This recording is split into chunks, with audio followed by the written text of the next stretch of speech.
ਸੱਜਣੋ ਤੇ ਮਿੱਤਰੋ अस्सलाम वालेकुम। मैं हाँ ਤੁਹਾਡਾ ਮੇਜ਼ਬਾਨ ਅਜਮਲ ਸਤਾਰ ਮਲਿਕ ਤੁਹਾਡੇ ਆਪਣੇ ਪ੍ਰੋਗਰਾਮ ਪ੍ਰਾਹੁਣੇ ਦੇ ਨਾਲ। ਨਾਜ਼ਰੀਨ, ਸਕਾਫਤ, ਅਦਬ ਤੇ ਜ਼ਬਾਨ ਕਿਸੇ ਵੀ ਕੌਮ ਦੀ ਨਾ ਸਿਰਫ ਪਹਿਚਾਨ ਹੁੰਦੀ ਹੈ ਬਲਕਿ ਉਹਦੇ ਲਈ ਫਖਰ ਦਾ ਬਾਇਸ ਵੀ ਹੁੰਦੀ ਹੈ।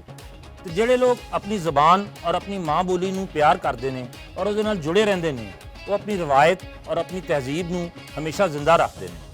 ਸਾਡੇ ਅੱਜ ਦੇ ਪ੍ਰਾਹੁਣੇ ਉਹ ਹਸਤੀ ਨੇ ਜਿਨ੍ਹਾਂ ਨੇ ਪੰਜਾਬੀ ਜ਼ਬਾਨ, ਅਦਬ ਤੇ ਸਕਾਫਤ ਦੀ ਤਰੱਕੀ ਲਈ ਆਪਣੀ ਜ਼ਿੰਦਗੀ ਵਕਫ ਕਰ ਦਿੱਤੀ। ਆਓ ਮਿਲਨੇ ਆ ਸਾਡੇ ਅੱਜ ਦੇ ਪ੍ਰਾਹੁਣੇ ਡਾਕਟਰ ਸੁਗਰਾ ਸਦਫ ਦੇ ਨਾਲ।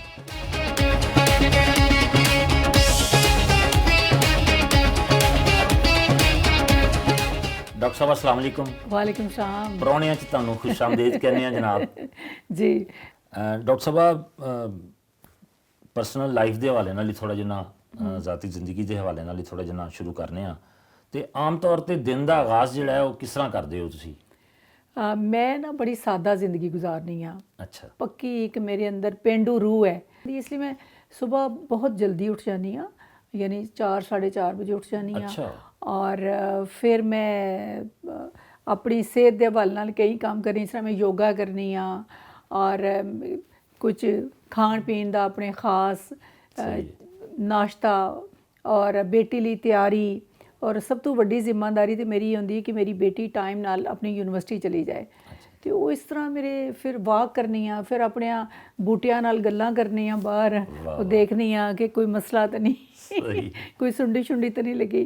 तो इस तरह एक भरपूर मेरा सुबह का आगाज़ होंदा है। अच्छा, माशाल्लाह जी। तो चाय वगैरह भी शौक ना पींदे हो या कॉफ़ी? नहीं, कॉफ़ी पीनी आ। पहला शौक तो कॉफ़ी का है और चाय भी पीनी है, लेकिन ज़्यादा नहीं, एक अध कप। अच्छा जी। ਤੇ ਘਰ ਦਾ ਜਿਹੜਾ ਮਾਹੌਲ ਹੈ ਤੁਹਾਡਾ ਉਹ ਬੜਾ ਕੋਈ ਰਵਾਇਤੀ ਕਿਸਮ ਦਾ ਹੈ ਜਾਂ ਸਾਦਾ ਬਿਲਕੁਲ ਰੱਖਿਆ ਹੈ ਤੁਸੀਂ? ਸਾਦਾ ਵੀ ਰਵਾਇਤੀ ਵੀ, ਮਤਲਬ ਹੈ ਕਿ ਮੈਂ ਮੇਰੇ ਘਰ 'ਚ ਨਾ ਮੈਨੂੰ ਫਿਤਰਤ ਨਾਲ ਬੜੀ ਮੁਹੱਬਤ ਹੈ। ਤੇ ਮੈਂ ਸਵੇਰ ਉੱਠ ਕੇ ਬਲਕਿ ਰਾਤ ਨੂੰ ਵੀ ਮੇਰੇ ਸ਼ੀਸ਼ੇ ਜਿਹੜੇ ਨੇ ਉਹਨਾਂ ਦੇ ਕੇ ਪਰਦੇ ਨਹੀਂ ਹੁੰਦੇ, ਮੈਂ ਥੋੜਾ ਜਿਹਾ ਆਪਣੇ ਵਾਸਤੇ ਉਹ ਰੱਖਣੀ ਆ ਕਿ ਮੈਂ ਜਿੱਥੋਂ ਆਸਮਾਨ ਤੱਕ ਸਕਾਂ, ਤਾਰੇ ਤੱਕ ਸਕਾਂ, ਦਰਖਤ ਤੱਕ ਸਕਾਂ। ਤੇ ਇਸ ਲਈ ਮੇਰੇ ਪੂਰੇ ਘਰ ਜਿਹੜੇ ਨੇ ਨਾ ਉਹ ਸ਼ੀਸ਼ੇ ਹੀ ਸ਼ੀਸ਼ੇ ਨੇ, ਔਰ ਹਟਾ ਦਈਏ ਤਾਂ ਲੱਗਦਾ ਹੈ ਕਿ ਆਸਮਾਨ ਥੱਲੇ ਬੈਠੇ ਆ। ਤੇ ਮੈਂ ਇੱਕ ਫਿਤਰਤ ਨਾਲ ਜੁੜਿਆ ਹੋਇਆ ਬੰਦਾ ਆ, ਦਰਖਤਾਂ ਨਾਲ, ਪਰਿੰਦਿਆਂ ਨਾਲ। ਖਾਣੇ ਪੀਣੇ 'ਚ ਕੀ ਪਸੰਦ ਕਰਦੇ ਹੋ? ਮੈਂ ਤੇ ਸਭ ਕੁਝ ਹੀ ਖਾਣ ਪੀਣ 'ਚ ਪਸੰਦ ਕਰਨੀ ਆ, ਰੱਬ ਦੀਆਂ ਨਿਆਮਤਾਂ। ਲੇਕਿਨ ਮੈਨੂੰ ਜਦੋਂ ਦਾ ਆਟੋ ਇਮਿਊਨ ਹੋਇਆ ਤਾਂ ਉਸ ਤੋਂ ਬਾਅਦ ਫਿਰ ਮੈਂ ਥੋੜੀ ਪਰਹੇਜ਼ੀ ਖਾਣਾ ਖਾਂਦੀ ਆ ਔਰ ਰੋਟੀ ਵਗੈਰਾ ਨਹੀਂ ਮੈਂ ਖਾਂਦੀ, ਲੇਕਿਨ ਫਿਸ਼ ਖਾਂਦੀ ਆ, मीट खानी हाँ, लेकिन सब्जियां ज़्यादा, फ्रूट तो सादा और बहुत थोड़ा पूरे दिन च खाना खानी हाँ मैं। अच्छा, ये तो तुसी दसिया जिस तरह अपनी बीमारी के बाद, लेकिन उस तो पहले तो तुहाडे बारे च कहा जाता सी कि बड़े तुसी देसी और मुरगन खाणियां दे बड़े शौकीन हो, पहलवानां वाले खाणे दे बड़े शौकीन हो। नहीं, हुण भी खानी हाँ। अच्छा। हाँ, मेरा नाश्ता जिहड़ा हुंदा है उहदे च कम अज़ कम 1 किलो दही ਹੁੰਦਾ ਹੈ। ਮਾਸ਼ਾਅੱਲਾ ਮਾਸ਼ਾਅੱਲਾ।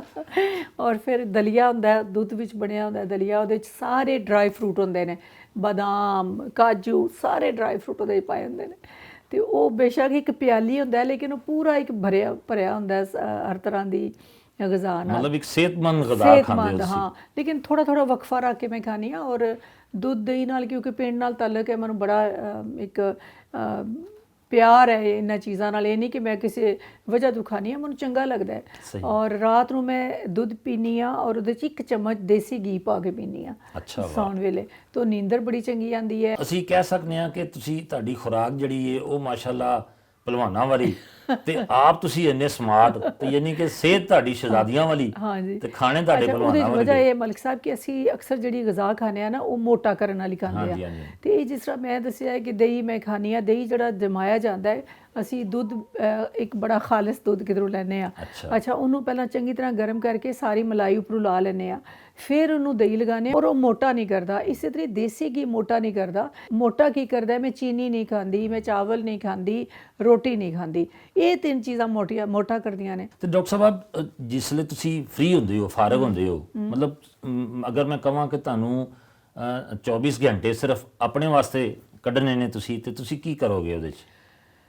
मैं फ्री होवां ना तो मैं समझनी मैं तो ज़िंदगी का तस्वुर ही ये है मेरा, और जन्नत का तस्वुर भी यही है मेरा ਕਿ ਜੰਨਤ ਇੱਕ ਐਸੀ ਜਗ੍ਹਾ ਹੋਵੇਗੀ ਕਿ ਜਿੱਥੇ ਮਿਊਜ਼ਿਕ ਹੋਏਗਾ ਵਾਹ ਔਰ ਹਵਾ ਚੱਲ ਰਹੀ ਹੋਵੇਗੀ, ਪਰਿੰਦੇ ਹੋਣਗੇ, ਪਾਣੀ ਨਦੀ ਬਹਿ ਰਿਹਾ ਹੋਵੇਗੀ ਔਰ ਸਾਡੇ ਕੋਲ ਕਿਤਾਬ ਹੋਵੇਗੀ, ਅਸੀਂ ਕਿਤਾਬਾਂ ਪੜ੍ਹ ਰਹੇ ਹੋਵਾਂਗੇ ਔਰ ਇੱਕ ਅਜੀਬ ਤਰ੍ਹਾਂ ਦਾ ਮੰਜ਼ਰ ਹੋਏਗਾ। ਤੇ ਇਹ ਹੀ ਮੇਰਾ ਘਰ ਜਦੋਂ ਮੈਂ ਆਉਂਦੀ ਹਾਂ ਤੇ ਮੈਂ ਬਸ ਇਹੀ ਹੁੰਦੀ ਹਾਂ ਕਿ ਮੇਰਾ ਫਿਤਰਤ ਨਾਲ ਮੁਕਾਲਮਾ ਹੋ ਰਿਹਾ ਹੈ, ਮੈਂ ਕਿਤਾਬ ਪੜ੍ਹ ਰਹੀ ਹਾਂ, ਮਿਊਜ਼ਿਕ ਸੁਣ ਰਹੀ ਹਾਂ ਔਰ ਮੈਨੂੰ ਭਾਵੇਂ 6 ਦਿਨ ਲਈ ਘਰ 'ਚ ਰਹਿਣਾ ਪਵੇ, ਮੈਨੂੰ ਕੋਈ ਫਰਕ ਨਹੀਂ ਪੈਂਦਾ। ਮੈਂ ਆਪਣੀ ਤਨਹਾਈ ਨਾਲ, ਆਪਣੀਆਂ ਕਿਤਾਬਾਂ ਨਾਲ ਬੜੀ ਖੁਸ਼ ਰਹਿੰਦੀ ਹਾਂ। ਅੱਛਾ ਡਾਕਟਰ ਸਾਹਿਬ, ਥੋੜਾ ਜਿੰਨਾ ਤੁਹਾਡੇ ਕੈਰੀਅਰ ਦੇ ਹਵਾਲੇ ਨਾਲ ਗੱਲ ਕਰੀਏ, ਤੁਹਾਡਾ ਤਾਲੁਕ ਜਿਹੜਾ ਹੈ ਉਹ ਗੁਜਰਾਤ ਦੇ ਇੱਕ ਦੂਰ ਦਰਾਜ਼ ਪਿੰਡ ਸਰਸਾਲਾ ਨਾਲ ਹੈ। ਜੀ ਜੀ। ਤੁਸੀਂ ਆਪਣੇ ਕੈਰੀਅਰ ਦਾ ਆਗਾਜ਼ ਜਿਹੜਾ ਹੈ ਬਤੌਰ ਉਸਤਾਦ ਦੇ ਕੀਤਾ ਔਰ ਫਿਰ ਤੁਸੀਂ PhD ਕਰ ਲਈ ਮਾਸ਼ਾਅੱਲਾ ਫਲਸਫੇ ਦੇ ਵਿੱਚ, ਔਰ ਫਿਰ ਤੁਸੀਂ ਪਲਾਗ ਦੇ ਡਾਇਰੈਕਟਰ ਜਨਰਲ ਬਣ ਗਏ। ਤੇ ਤੁਸੀਂ ਕੀ ਸਮਝਦੇ ਹੋ ਕਿ ਤੁਹਾਡੀ ਜਿਹੜੀ ਤਰੱਕੀ ਦਾ ਸਾਰਾ ਸਫ਼ਰ ਹੈ ਇਹ ਆਸਾਨ ਤੇ ਸਾਦਾ ਰਿਹਾ ਹੈ? ਨਹੀਂ, ਆਸਾਨ ਤੇ ਕੋਈ ਚੀਜ਼ ਵੀ ਨਹੀਂ ਹੁੰਦੀ। ਤੁਸੀਂ ਦੇਖੋ ਇੱਕ ਐਸੀ ਜਗ੍ਹਾ ਤੋਂ ਆਣਾ ਕਿ ਜਿੱਥੇ ਕੋਈ ਕੁੜੀ ਪਹਿਲਾਂ ਪੜ੍ਹੀ ਨਹੀਂ, ਯੂਨੀਵਰਸਿਟੀ ਨਹੀਂ ਗਈ ਔਰ ਪਹਿਲੀ ਮੈਂ ਹੈ ਸਾਂ ਜਿਹੜੀ ਤੁਹਾਡੇ ਪੂਰੇ ਪਿੰਡ ਦੇ ਵਿੱਚ ਤੁਸੀਂ ਵਾਹਦ ਸੋ? ਨਾ ਸਿਰਫ ਪਿੰਡ ਬਲਕਿ ਪੂਰੇ ਇਰਦ ਗਿਰਦ, ਕਿਉਂਕਿ ਕੋਟਲਾ ਅਰਬਲੀ ਹਾਂ ਦੇ ਆਲੇ ਦੁਆਲੇ ਕੁਝ 86 ਜਾਂ 100 ਦੇ ਕਰੀਬ ਪਿੰਡ ਨੇ ਔਰ ਉਹਨਾਂ ਪਿੰਡਾਂ 'ਚ ਜ਼ਿਆਦਾ ਤੋਂ ਜ਼ਿਆਦਾ ਇਹ ਹੁੰਦਾ ਸੀ ਕਿ ਚਲੋ BA ਕਰ ਲਿਆ, ਲੇਕਿਨ MA ਦਾ ਤਾਂ ਕੋਈ ਤਸੱਵੁਰ ਹੀ ਨਹੀਂ ਸੀ ਕਿ MA ਵੀ ਕਰਾਉਣਾ ਹੈ ਔਰ ਫਿਰ ਕੋ ਐਜੂਕੇਸ਼ਨ 'ਚ ਪੜ੍ਹਨਾ। ਔਰ ਮੈਂ ਸਮਝਿਆ ਕਿ ਮੇਰੇ ਵਾਲਿਦ ਸਾਹਿਬ ਅੱਲਾ ਉਹਨਾਂ ਨੂੰ ਜੰਨਤ ਨਸੀਬ ਕਰੇ, ਉਹਨਾਂ ਦੀ ਵਜ੍ਹਾ ਤੋਂ ਔਰ ਹਰ ਬੇਟੀ ਆਪਣੇ ਵਾਲਿਦ ਦੀ ਵਜ੍ਹਾ ਤੋਂ ਹੀ ਤਰੱਕੀ ਕਰਦੀ ਹੈ ਔਰ ਅੱਗੇ ਵੱਧਦੀ ਹੈ, ਕਿਉਂਕਿ ਮਾਂ ਤੇ ਹਮੇਸ਼ਾ ਹੌਸਲਾ ਵੀ ਦਿੰਦੀ ਹੈ, ਦੁਆ ਵੀ ਦਿੰਦੀ ਹੈ, ਲੇਕਿਨ ਅਸਲ ਇਤਮਾਦ ਬਾਪ ਦਿੰਦਾ ਹੈ। ਤੇ ਅਗਰ ਬਾਪ ਡਰਾਏਗਾ ਤੇ ਬੱਚੇ ਡਰ ਜਾਣਗੇ। ਤੇ ਬਾਪ ਨੇ ਜਿਹੜਾ ਇਤਮਾਦ ਦਿੱਤਾ ਮੈਨੂੰ, ਹੁਣ ਵੀ ਮੇਰੇ ਨਾਲ ਹੈ। ਤੇ ਉਹ ਆਪ 8 ਪੜ੍ਹੇ ਸਨ ਔਰ ਸਾਡੇ ਪੂਰੇ ਪਿੰਡ 'ਚ 2-3 ਬੰਦੇ ਸਨ ਜਿਹੜੇ 8 ਪੜ੍ਹੇ ਸਨ। ਅੱਛਾ, ਇਹ ਬੜੀ ਆਲਾ ਤਾਲੀਮ ਸੀ ਔਰ ਉਸ ਦੌਰ 'ਚ ਤੇ ਬੜੀ ਕੰਸੀਡਰ ਕੀਤੀ ਜਾਂਦੀ ਸੀ। ਉਹ ਫਿਰ ਉਹਨਾਂ ਦੇ ਇਤਨੇ ਉਹ ਇੱਕ ਤਰੱਕੀ ਪਸੰਦ ਉਹਨਾਂ ਦੇ ਖਿਆਲਾਤ ਸਨ। ਉਹ ਕਹਿੰਦੇ ਸਨ ਕਿ ਕੁੜੀ ਤੇ ਮੁੰਡੇ 'ਚ ਕੋਈ ਫਰਕ ਨਹੀਂ ਹੁੰਦਾ, ਉਹ ਵੀ ਔਲਾਦ ਹੈ, ਉਹ ਵੀ ਔਲਾਦ ਹੈ। ਜਿਹੜੀਆਂ ਫੈਸਿਲਿਟੀਜ਼ ਜਿਹੜੀਆਂ ਅਸੀਂ ਬੱਚਿਆਂ ਲਈ, ਬੇਟਿਆਂ ਲਈ ਸੋਚਦੇ ਹਾਂ, ਉਹ ਬੇਟੀਆਂ ਲਈ ਸੋਚਦੇ ਹਾਂ। ਤੇ ਮੈਂ ਇਸ ਲਈ ਆਪਣੇ ਭਰਾਵਾਂ ਨਾਲ ਸਾਰੀਆਂ ਗੇਮਾਂ ਵੀ ਖੇਡੀਆਂ। ਮੈਂ ਕ੍ਰਿਕਟ ਵੀ ਖੇਡਦੀ ਸਾਂ, ਕਹਿੰਦੇ ਸੀ ਤੂੰ ਵੀ ਖੇਡ ਜਾ ਕੇ ਨਾਲ, ਤੇ ਮੈਂ ਕ੍ਰਿਕਟ ਵੀ ਖੇਡਦੀ ਸਾਂ। ਤੇ ਫਿਰ ਮੈਂ ਸਮਝਦੀ ਹਾਂ ਕਿ ਉਹ ਜਿਹੜਾ ਇਤਮਾਦ ਹੈ ਉਹਨੇ ਮੈਨੂੰ ਇਤਨੀ ਜੁਰਤ ਦਿੱਤੀ ਕਿ ਮੈਨੂੰ ਜ਼ਿੰਦਗੀ 'ਚ ਕਦੀ ਕੋਈ ਮੁਸ਼ਕਿਲ ਪੇਸ਼ ਨਹੀਂ ਆਈ। ਮੁਸ਼ਕਿਲਾਂ ਆਈਆਂ ਨੇ ਲੇਕਿਨ ਮੈਂ ਉਹਨਾਂ ਦਾ ਸਾਹਮਣਾ ਕੀਤਾ ਔਰ ਉਹਨਾਂ ਨੂੰ ਹਮਨਵਾ ਕੀਤਾ। ਤੇ ਇੱਕ ਜਿਦੋਜਹਿਦ ਸੀ ਸ਼ੁਰੂ ਤੋਂ ਮੇਰੇ ਜ਼ਿਹਨ ਸੀ ਕਿ ਮੈਂ ਕੁਝ ਕਰਨਾ ਹੈ, ਕੁਝ ਵੱਡਾ ਕੰਮ ਕਰਨਾ ਹੈ, PhD ਕਰਨੀ ਹੈ। ਹਾਲਾਂ ਪਤਾ ਨਹੀਂ ਸੀ PhD ਹੁੰਦੀ ਕੀ ਹੈ। ਤੇ ਫਿਰ ਅੱਲਾ ਦਾ ਸ਼ੁਕਰ ਹੈ ਕਿ ਉਹ ਸਾਰੇ ਵਸੀਲੇ ਬਣਦੇ ਰਹੇ। ਮੇਰੇ ਅਸਾਤਜ਼ਾ ਨੇ ਬੜੀ ਮੇਰੀ ਰਹਿਨੁਮਾਈ ਕੀਤੀ ਔਰ ਮੈਂ ਜਦੋਂ ਪੜ੍ਹਦੀ ਸਾਂ ਯੂਨੀਵਰਸਿਟੀ 'ਚ, ਸਾਡੇ ਪਿੰਡ ਵਾਲੇ ਬਿਜਲੀ ਨਹੀਂ ਸੀ ਗਈ ਹੈ, ਮੈਂ ਲਾਲਟੈਨ ਦੀ ਰੋਸ਼ਨੀ 'ਚ ਪੜ੍ਹਦੀ ਸਾਂ ਜਾ ਕੇ। ਜਦੋਂ ਫ੍ਰੀ ਹੋ ਕੇ ਤੁਹਾਨੂੰ ਪਤਾ ਇਮਤਿਹਾਨ ਹੁੰਦੇ ਸਨ ਤੇ ਮੈਂ ਫਿਲਾਸਫੀ ਡਿਪਾਰਟਮੈਂਟ ਤੋਂ ਵੀ ਟਾਪ ਕੀਤਾ ਸੀ ਔਰ ਮੇਰੀ ਜ਼ਿਆਦਾਤਰ ਤਾਲੀਮ ਡਿਸਟਿੰਕਸ਼ਨ ਨਾਲ ਹੀ ਰਹੀ ਹੈ। ਤੇ ਇਸ ਲਈ ਮੈਂ ਸਮਝਦੀ ਹਾਂ ਕਿ ਰੱਬ ਨੇ ਕੁਝ ਇਲਾਕਿਆਂ 'ਚ ਖਾਸ ਬੰਦੇ ਪੈਦਾ ਕੀਤੇ ਹੁੰਦੇ ਨੇ ਔਰ ਮੈਨੂੰ ਇਹ ਕਹਿਣ 'ਚ ਕੋਈ ਹਰਜ ਨਹੀਂ ਕਿ ਮੈਂ ਆਪਣੇ ਇਲਾਕੇ 'ਚ ਇੱਕ ਬਲੈਸਡ ਬੰਦਾ ਬਣਾ ਕੇ ਭੇਜਿਆ ਗਿਆ ਕਿ ਜਿਹਦੇ ਵੱਲੋਂ ਤੱਕ ਕਿ ਫਿਰ ਮੇਰੇ ਇਲਾਕੇ ਦੀਆਂ ਬੱਚੀਆਂ ਨੇ ਪੜ੍ਹਨਾ ਸ਼ੁਰੂ ਕੀਤਾ। ਉਹ ਇਲਾਕਾ ਜਿੱਥੇ ਧੀਆਂ ਨੂੰ ਪੜ੍ਹਾਉਣਾ ਬਹੁਤ ਬੁਰਾ ਸਮਝਿਆ ਜਾਂਦਾ ਸੀ ਔਰ ਕਹਿੰਦੇ ਸੀ ਇਹਨਾਂ ਤੇ ਪਰਾਏ ਘਾਟ ਟੁੱਟ ਜਾਣਾ, ਧੀਆਂ ਤੇ ਕੀ ਲਾਣੇ ਨੇ ਪੈਸੇ, ਇਹਨਾਂ ਨੂੰ ਕਿਉਂ ਪੜ੍ਹਾਉਣਾ ਹੈ। ਤੇ ਸਾਡੇ ਪੰਜਾਬ ਦਾ ਖਾਸ ਤੌਰ ਤੇ ਕਲਚਰ ਕੁਝ ਇਹੋ ਜਿਹਾ ਹੀ ਹੈ ਕਿ ਬੇਟੀਆਂ ਦੀ ਤਾਲੀਮ ਦੇ ਉੱਤੇ ਜ਼ਿਆਦਾ ਫੋਕਸ ਨਹੀਂ ਕੀਤਾ ਜਾਂਦਾ ਕਿ ਮਤਲਬ ਇਹਨਾਂ ਨੇ ਤੇ ਮੇਰੇ ਹਾਲੇ ਕਿ ਹਰ ਘਰ ਦੀ ਬੇਟੀ ਜਿਹੜੀ ਹੈ, ਕੋਈ ਵਕੀਲ ਹੈ, ਕੋਈ ਹੋਰ ਕਿਸੇ ਪਾਸੇ ਡਾਕਟਰ, ਬੇਸ਼ੁਮਾਰ ਡਾਕਟਰ ਬੱਚੀਆਂ ਨੇ ਬਾਹਰ ਪੜ੍ਹ ਰਹੀਆਂ ਨੇ ਜਾ ਕੇ, ਮੇਰੇ ਪਿੰਡ ਦੀਆਂ ਬੱਚੀਆਂ। ਤੇ ਇਹ ਮੈਨੂੰ ਇਹ ਕਾਮਯਾਬੀ ਬੜੀ ਚੰਗੀ ਲੱਗਦੀ ਹੈ। ਬਿਲਕੁਲ ਠੀਕ ਹੈ। ਤੇ ਡਾਕਟਰ ਸਾਹਿਬ ਤੁਸੀਂ PhD ਕੀਤੀ ਫਿਲਾਸਫੀ ਦੇ ਵਿੱਚ ਔਰ ਫਿਰ ਤੁਸੀਂ ਅੱਗੇ ਉਹਦੀ ਇੱਕ ਸੂਫੀਆਨਾ ਸ਼ਾਇਰੀ ਦੇ ਵਿੱਚ ਤੁਸੀਂ ਉਹਨੂੰ PhD ਨੂੰ ਕੀਤਾ। ਤੇ ਇਹਦੀ ਕੀ ਵਜ੍ਹਾ ਸੀ ਸਰ? ਅੱਛਾ, ਮੈਂ ਜਦੋਂ MA ਫਿਲਾਸਫੀ ਕਰ ਰਹੀ ਸਾਂ ਤੇ ਮੈਨੂੰ ਮੇਰੇ ਇੱਕ ਕਲਾਸ ਫੈਲੋ ਨੇ, ਮੇਰੇ ਬਹੁਤ ਹੀ ਪਿਆਰੇ ਭਰਾ ਨੇ ਖਾਵਰ ਮਹਿਬੂਬ ਸੈਯਦ, ਤੇ ਉਹਨਾਂ ਨੇ ਮੈਨੂੰ ਕਿਹਾ ਸੁਗਰਾ ਇਹ ਕਰੋ ਤੁਸੀਂ ਕਿ ਪੰਜਾਬੀ 'ਚ ਲਿਖਿਆ ਕਰ, ਕਿਉਂਕਿ ਮੈਂ ਲਿਖਦੀ ਸੀ, ਸ਼ਾਇਰੀ ਕਰਦੀ ਸਾਂ ਉਦੋਂ ਵੀ ਉਰਦੂ ਜ਼ੁਬਾਨ 'ਚ ਔਰ ਸੁਣਾਉਂਦੀ ਵੀ ਸਾਂ ਆਪਣੇ ਕਲਾਸ ਫੈਲੋਜ਼ ਨੂੰ। ਤੇ ਉਹਨੇ ਮੈਨੂੰ ਕਿਹਾ ਕਿ ਤੂੰ ਪੰਜਾਬੀ ਲਿਖਿਆ ਕਰ। ਮੈਂ ਕਿਹਾ ਮੈਂ ਪੰਜਾਬੀ ਤਾਂ ਲਿਖ ਹੀ ਨਹੀਂ ਸਕਦੀ, ਇਸ ਲਈ ਕਿ ਅਸੀਂ ਪੰਜਾਬੀ ਬੋਲਨੇ ਆ ਸਾਰਾ ਕੁਝ, ਲੇਕਿਨ ਲਿਖਣ ਦਾ ਸਾਡਾ ਮੁਹਾਂਦਰਾ ਨਹੀਂ, ਨਾ ਹੀ ਪੜ੍ਹਦੇ ਸਾਂ। ਤੇ ਮੈਂ ਪੜ੍ਹੀ ਨਹੀਂ। ਤੇ ਉਹਨਾਂ ਕਿਹਾ ਨਹੀਂ ਤੂੰ ਮੈਂ ਉਹ ਆਪਣੇ ਪਿੰਡ ਗਈ, ਕਿਸੇ ਕੋਲੋਂ ਮੈਂ ਥੋੜ੍ਹੀ ਪੰਜਾਬੀ ਸੈਫਲ ਮਲੂਕ ਹੀ ਪੜ੍ਹੀ ਤੇ ਮੈਨੂੰ ਬੜਾ ਚੰਗਾ ਲੱਗਾ। ਫਿਰ ਮੈਂ ਲਿਖਣੀ ਸ਼ੁਰੂ ਕਰਤੀ ਔਰ ਮੇਰੀ ਦੂਸਰੀ ਕਿਤਾਬ ਪੰਜਾਬੀ ਵਿੱਚ ਹੀ ਆਈ। ਜਦੋਂ ਮੈਂ PhD ਕਰਨ ਲੱਗੀ ਮਲਿਕ ਸਾਹਿਬ ਤੇ ਮੇਰਾ ਫਿਰ ਪੰਜਾਬੀ ਵੱਲ ਰੁਝਾਨ ਹੋ ਗਿਆ ਨਾ। ਇਹਨਾਂ ਦਿਨਾਂ 'ਚ ਹੀ ਫਖਰ ਜ਼ਮਾਨ ਸਾਹਿਬ ਦੀ ਕਾਨਫਰੰਸ ਹੋ ਰਹੀ ਸੀ ਅੱਛਾ। ਔਰ ਪੰਜਾਬੀ ਕਾਨਫਰੰਸ 'ਚ ਮੈਨੂੰ ਸ਼ਿਰਕਤ ਦਾ ਮੌਕਾ ਮਿਲਿਆ। ਉੱਥੇ ਮੈਨੂੰ ਇਹਨਾਂ ਦੀਆਂ ਗੱਲਾਂ ਸੁਣ ਕੇ ਪਤਾ ਲੱਗਾ ਕਿ ਅਸੀਂ ਬਤੌਰ ਪੰਜਾਬੀ ਕੌਮ ਆ, ਸਾਡੇ ਕੀ ਚੈਲੰਜਸ ਨੇ, ਕੀ ਮਸਲੇ ਨੇ, ਸਾਨੂੰ ਕੀ ਕਰਨਾ ਚਾਹੀਦਾ ਹੈ ਔਰ ਅਸੀਂ ਇੱਕ ਓਪਰੀ ਜ਼ਿੰਦਗੀ ਗੁਜ਼ਾਰ ਰਹੇ ਹਾਂ। ਤੇ ਗੱਲਾਂ ਮੇਰੇ ਦਿਲ ਤੇ ਬੜੀਆਂ ਅਸਰ ਕੀਤੀਆਂ। ਮੈਂ ਫਿਰ ਪੰਜਾਬੀ ਵੱਲ ਇੱਕ ਰੁਝਾਨ ਮੇਰਾ ਹੁੰਦਾ ਗਿਆ। ਤੇ ਜਦੋਂ ਮੈਂ PhD ਕਰਨ ਲਈ, ਮੈਂ MA ਦਾ ਥੀਸਿਸ ਫੈਜ਼ ਅਹਿਮਦ ਫੈਜ਼ 'ਤੇ ਲਿਖਿਆ ਸੀ ਤੇ PhD ਜਦੋਂ ਮੈਂ ਕਰਨ ਲਈ ਤੇ ਮੈਂ ਪਹਿਲਾਂ ਕਾਂਟ ਵੀ ਮੈਨੂੰ ਬੜਾ ਪਸੰਦ ਸੀ, ਫਿਲਾਸਫਰ, ਸਪਾਈਨੋਜ਼ਾ, ਇਸੇ ਤਰ੍ਹਾਂ ਮੁਖਤਲਿਫ ਮੈਂ ਦੇਖਦੀ ਰਹੀ ਕਿ ਇਹਦੇ 'ਤੇ ਕਰਾਂ। ਸੋਚਦਿਆਂ ਮੈਂ ਕਿਹਾ ਮੈਂ ਆਪਣੇ ਕਿਸੇ ਬਾਬੇ ਤੇ ਕਿਉਂ ਨਾ ਕਰਾਂ। ਇਹ ਵੀ ਤੇ ਬੜੇ ਵੱਡੇ ਫਲਸਫੀ ਨੇ, ਇਹਨਾਂ ਤੋਂ ਵੱਡਾ ਫਲਸਫੀ ਕਿਹੜਾ ਹੈ? ਬੁੱਲੇ ਸ਼ਾਹ ਤੋਂ ਵੱਡਾ ਫਲਸਫੀ ਕਿਹੜਾ ਹੈ? ਮੀਆਂ ਮੁਹੰਮਦ ਬਖਸ਼ ਤੋਂ ਇੱਕ ਸ਼ੇਰ ਉਹਨਾਂ ਦਾ ਜ਼ਰਬੁਲ ਮਿਸਲ ਹੈ।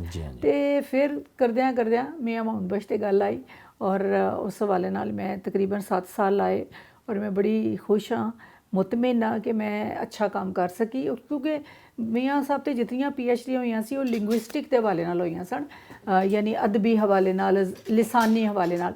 ਤੇ ਮੇਰਾ ਇੱਕ ਫਿਲਸੂਫੀਕਲ ਕੰਮ ਸੀ ਕਿ ਉਹਨਾਂ ਦੇ ਸ਼ਾਇਰੀ 'ਚ ਕੀ ਦਾਨਿਸ਼ ਹੈ, ਕੀ ਫਲਸਫਾ ਹੈ, ਕੀ ਪੈਗਾਮ ਹੈ। ਤੇ ਉਸ ਹਵਾਲੇ ਨਾਲ ਉਹ ਫਿਰ ਮੈਂ ਕੀਤੀ PhD ਨਾ ਸਿਰਫ ਮੀਆਂ ਸਾਹਿਬ ਦਾ ਬਲਕਿ ਕੰਪੈਰੀਟਿਵ ਸਟੱਡੀ ਮੇਰੀ ਮੌਲਾਨਾ ਰੂਮ ਤੇ ਇਕਬਾਲ ਦੀ ਵੀ ਸੀ ਔਰ ਬਾਕੀ ਸਾਰੇ ਜਿਤਨੇ ਵੀ ਸੂਫੀ ਸ਼ਾਇਰ ਨੇ। ਉਹਦੇ ਲਈ ਮੈਂ ਇੰਡੀਆ ਗਈ, ਸੋਇਸ ਲਾਇਬ੍ਰੇਰੀ ਮੈਂ ਬਹੁਤ UK ਦੀ ਜਾ ਕੇ ਉਹਦੇ 'ਚ ਕੰਸਲਟ ਕੀਤਾ। ਪੰਜਾਬ ਪੂਰਾ ਫਿਰਨਾ ਪਿਆ। ਤੁਹਾਨੂੰ ਪਤਾ ਹੈ ਕਿ ਉਸ ਦੌਰ 'ਚ, ਇਹ ਤੁਸੀਂ 90s ਦੀ ਗੱਲ ਹੈ ਤੇ ਉਹ ਕੋਈ ਇੰਟਰਨੈਟ ਦਾ ਇਤਨਾ ਰੌਲਾ ਨਹੀਂ ਸੀ, ਹੈ ਹੀ ਨਹੀਂ ਸੀ ਜੀ। ਤੇ ਇਸ ਲਈ ਫਿਰ ਸਾਨੂੰ ਬੜਾ ਕੱਪੜਾ ਪੈਂਦਾ ਸੀ ਲਾਇਬ੍ਰੇਰੀਆਂ 'ਚ। ਉਦੋਂ ਥੀਸਿਸ ਲਿਖਣਾ ਤਾਂ ਕੋਈ ਆਸਾਨ ਕੰਮ ਹੀ ਨਹੀਂ ਸੀ ਹੁੰਦਾ ਜੀ, ਬੜਾ। ਬਿਲਕੁਲ। ਤੇ ਫਿਰ ਹੋ ਗਿਆ, ਸ਼ੁਕਰ ਹੈ। ਤੇ ਮੀਆਂ ਮੁਹੰਮਦ ਬਖਸ਼ ਦੀ ਫਿਲਾਸਫੀ ਦੇ ਉੱਤੇ ਤੁਸੀਂ PhD ਕੀਤੀ ਤੇ ਫਿਰ ਉਹਨਾਂ ਦੀ ਫਿਲਾਸਫੀ 'ਚ ਕੀ ਤੁਸੀਂ ਲੱਭਿਆ, ਤੁਹਾਨੂੰ ਕੀ ਮਿਲਿਆ? ਹਾਂ, ਅੱਛਾ, ਮੀਆਂ ਸਾਹਿਬ ਜਿਹੜੇ ਨੇ ਪੰਜਾਬੀ ਸ਼ਾਇਰਾਂ 'ਚ ਸਭ ਤੋਂ ਵੱਡੇ ਸੂਫੀ ਸ਼ਾਇਰ ਗਿਣੇ ਜਾਂਦੇ ਨੇ, ਇਸ ਲਈ ਕਿ 17 ਉਹਨਾਂ ਦੀਆਂ ਕਿਤਾਬਾਂ ਨੇ। ਤੇ ਸਭ ਤੋਂ ਮਸ਼ਹੂਰ ਕਿਤਾਬ ਤੁਹਾਨੂੰ ਪਤਾ ਹੈ ਸੈਫਰ ਮਲੂਕ ਹੈ, ਜਿਹਦਾ ਨਾਂ ਹੀ ਸਫਰੁਲ ਇਸ਼ਕ ਹੈ, ਲੇਕਿਨ ਉਹ ਉਹਨਾਂ ਦਾ ਜਿਹੜਾ ਹੈ ਹੀਰੋ ਹੈ ਉਹਦੇ ਨਾਂ ਤੋਂ ਉਹਨੂੰ ਸੈਫਰ ਮਲੂਕ ਆਖਿਆ ਜਾਂਦਾ ਹੈ। ਤੇ ਮੇਰਾ ਮੁਤਾਲਿਆ ਸੈਫਰ ਮਲੂਕ ਦਾ ਹੀ ਸੀ। ਤੇ ਸੈਫਰ ਮਲੂਕ ਹੁਣ ਇੱਕ ਐਸੀ ਕਿਤਾਬ ਹੈ ਕਿ ਉਹਦੇ 3 ਰੁਖ ਨੇ।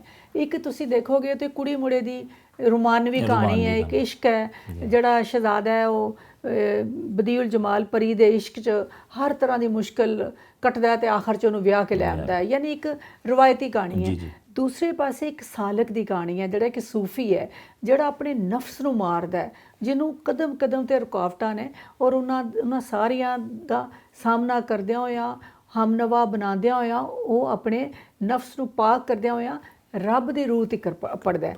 ਫਿਰ ਤੀਸਰਾ ਇੱਕ ਫਰੀडम ਫਾਈਟਰ ਦੀ ਕਹਾਣੀ ਹੈ, ਕਸ਼ਮੀਰ ਕਿਉਂਕਿ ਹੈ ਕਿ ਕਸ਼ਮੀਰੀ ਜਿਹੜਾ ਨੌਜਵਾਨ ਹੈ ਉਹਨੂੰ ਦੱਸਿਆ ਗਿਆ ਕਿ ਤੂੰ ਕਿਸ ਤਰ੍ਹਾਂ ਜਿੱਦੋ-ਜਹਿਦ ਕਰਕੇ ਤੇ ਆਪਣੇ ਇਲਾਕੇ ਲਈ, ਆਪਣੇ ਲੋਕਾਂ ਲਈ ਕੰਮ ਕਰਨਾ ਹੈ।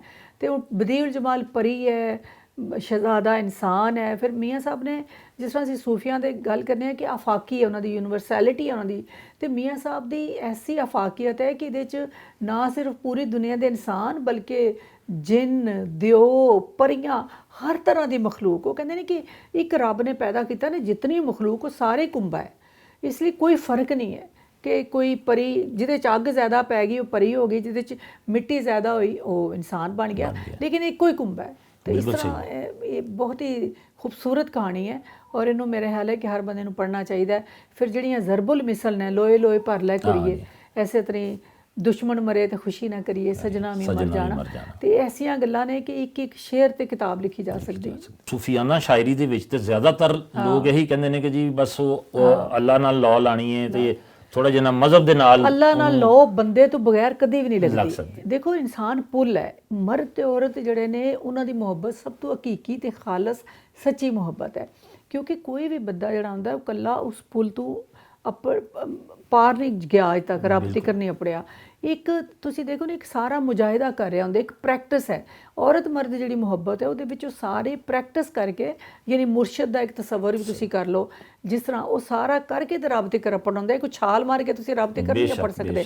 ਜਿਸ ਤਰ੍ਹਾਂ ਤਸੱਵੁਫ 'ਚ ਅਸੀਂ 4-5 ਦੱਸਣੇ ਆ ਕਿ ਪਹਿਲਾਂ ਆਪਣੇ ਜ਼ਾਤ 'ਚ ਫਨਾ ਹੋਣਾ ਹੈ, ਫਿਰ ਮੁਰਸ਼ਦ 'ਚ, ਫਿਰ ਨਬੀ ਪਾਕ, ਫਿਰ ਰੱਬ ਤੀਕਰ ਅਪੜਨਾ ਹੈ। ਤੇ ਇੱਕ ਵੱਡੀ ਇੱਕ ਚਿੱਲਾ ਹੈ ਨਾ ਵੱਡਾ। ਐਸੇ ਤਰ੍ਹਾਂ ਜਿਹੜੀ ਗੱਲ ਹੈ ਇਸ਼ਕੇ ਹਕੀਕੀ ਦੀ ਅਸੀਂ ਗੱਲ ਕਰ ਰਹੇ ਹਾਂ, ਇਸ਼ਕੇ ਮਜਾਜ਼ੀ ਹੁੰਦਾ ਹੀ ਨਹੀਂ, ਹਰ ਇਸ਼ਕ ਹਕੀਕੀ ਹੁੰਦਾ ਹੈ। ਤੇ ਜਿਹੜਾ ਔਰਤ ਤੇ ਮਰਦ ਦਾ ਇਸ਼ਕ ਹੈ ਉਹਦੇ ਮੀਆਂ ਸਾਹਿਬ ਕਹਿੰਦੇ ਨੇ ਕਿ ਇਹ ਇਸ਼ਕੇ ਮਜਾਜ਼ੀ ਨੂੰ ਕਹਿੰਦੇ ਨੇ ਕਿ ਪੌੜੀ ਹੈ, ਇਹ ਪੌੜੀ ਹੈ, ਇਹਦੇ ਤੋਂ ਚੜ੍ਹ ਕੇ ਤੁਸੀਂ ਹਕੀਕੀ ਤੱਕ ਜਾਣਾ ਹੈ। ਅਗਰ ਤੁਹਾਨੂੰ ਇਸ਼ਕੇ ਮਜਾਜ਼ੀ ਨਹੀਂ ਤਾਂ ਤੁਸੀਂ ਹਕੀਕੀ ਤੱਕ ਰੱਪੜ ਹੀ ਨਹੀਂ ਸਕਦੇ।